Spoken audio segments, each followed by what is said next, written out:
The same indifference for law played out in the enrichment scandal. The EnRichmond Foundation served as an umbrella organization for dozens of nonprofits, including 2 historic African American cemeteries that received funding via conservation grants. When the foundation collapsed, Hutcherson, yes, the same attorney, was brought in to dissolve the organization and return the money to the nonprofits. Weeks later, he resigned, citing confusion. Attorney General Jason Miyares was responsible for prosecuting that case too. 86 nonprofits lost their operating capital. No one was prosecuted. The FBI was called, and the DOJ reviewed the case. They didn't just close it as unsolved. They said no one involved would be prosecuted. Hutcherson had worked for the Virginia Outdoors Foundation before joining Rudy Coiner, Delegate Coiner's law firm. The Virginia Outdoors Foundation now manages the cemeteries that were tangled in the enrichment collapse. State property, same funding stream, lots of connections. There's no clear-cut criminality. It's just so sketchy. Miyares failed all Virginians in his oversight of the enrichment case. The nonprofits were offering services and resources that the government fails to. He did nothing to protect them. Hutcherson is no longer Rudy Coiner, but his name still appears etched under Coiner's on Google Maps. His bio was removed, and it's replaced by a new blurb featuring Delegate Coiner.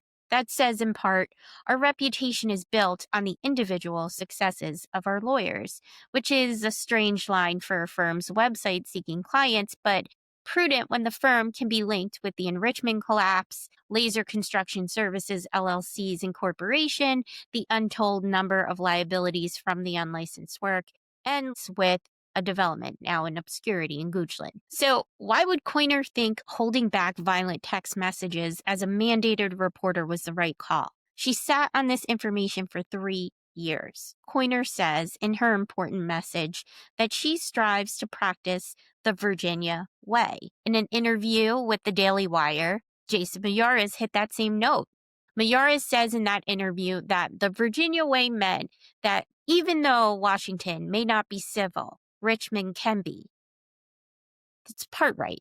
Delegate Coiner has been hailed a leader for education, and Miyares is a product of Virginia public schools. But I'm going to go ahead and give them the benefit of the doubt and say they have no idea what that term originally stood for. It certainly didn't refer to civility in politics. Coiner and Miyares are repeating remnants of Virginia's lost cause version of history, the one that hides the truth in plain sight. Some historians place the Virginia way as a term that originated 400 years ago.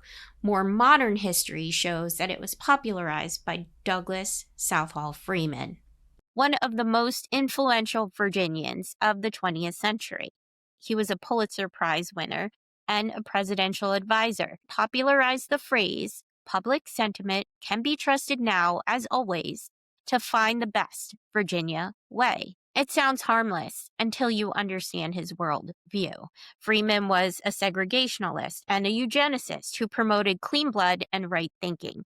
He was a proponent of the one-drop rule. He agreed with laws that were dependent on race and family trees. Though he was labeled a moderate, he publicly published his agreement with the KKK's sentiments while merely calling their violence excessive. In an era of lynchings, that passed for civility. Freeman's Virginia way rejected formal segregation laws in favor of social enforcement, trusting elites to maintain racial order without legal mandates. As the son of a Confederate soldier, this was a political maneuver, a way to ensure that Northern aggression, meaning federal oversight, would never return. It disguised segregation as civility and hid racism behind etiquette. It's a concept born from ideology fundamentally at odds with the American way. It's the source of American shame. But in a few short generations, we forgot what it was called. It's why Miyares can now, likely out of complete ignorance, incorrectly claim that the Virginia way is that Washington may be disagreeable, but Richmond isn't. That sentiment wasn't about policy debate. It was about keeping segregation alive in the South. History and context matter. The Virginia way still echoes in Virginia law today, and that's why I bring this up. Covenant clauses preventing deeds from passing to minorities weren't formally addressed in Virginia until 2020.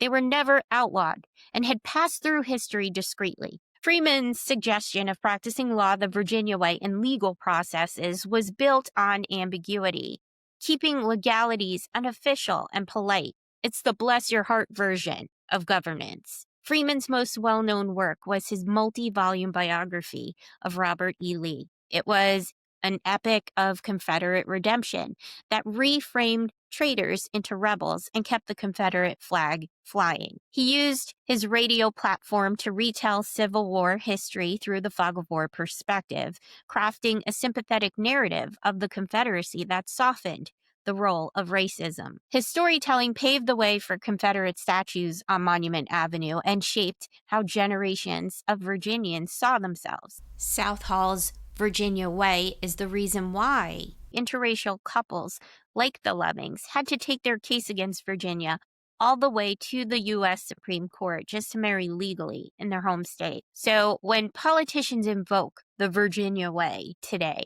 they're not citing civility, and they certainly don't care about preserving your right to vote. They're ignorantly echoing the coded language of a man who mastered soft propaganda, polite on the surface, but focused on division. We see the Virginia Way legal strategy percolating again. Republicans are openly posting about the genocide of indigenous people as if it's a celebratory event. It's why fraud is downplayed as contract disputes. It's why state agencies like DPOR can suppress evidence to protect members and label whistleblowers as agitators who don't understand the Virginia way. It's divisive subtext, and that's always been the point. Even if they circumvent the vote with the J. Jones scandal, which I believe is the original purpose, we can only rely on our dollars to speak clearly. It's why I do the Virginia Consumer. So let's do it together. Let's spend less. Let's be subversive consumerists. The mass blackout Black Friday is happening. So let's get serious and start preparing. They're not going to change unless we vote with our dollars. And if you like this content and you care about people's rights to safety, healthy choices, the right to be informed, and to be heard, that's the assignment. So give us a follow and share it out. Thanks.